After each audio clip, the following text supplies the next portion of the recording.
பாருங்க, ஒரு ராஜா இருந்தானா, ஒரு பிச்சைக்காரர் இருந்திருக்கான். ராஜாவுக்கு அவன் மேல பாசம். நேராக அவர் என்ன பண்ணார், ஒரு செப்பு காசு தூக்கி அப்படி போட்டார்.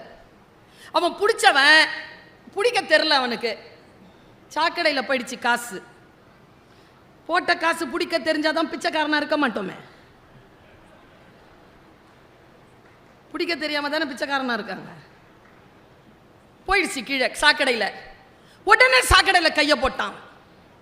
ராஜாக்கு ரொம்ப மனசு கஷ்டமாயிடுச்சு. டேய், நான் தூக்கி போட்ட தப்பு தானே. தேர்ல இருந்து இறங்கி வந்து ஒரு வெள்ளிக்காசு கையில் கொடுத்தாரான்.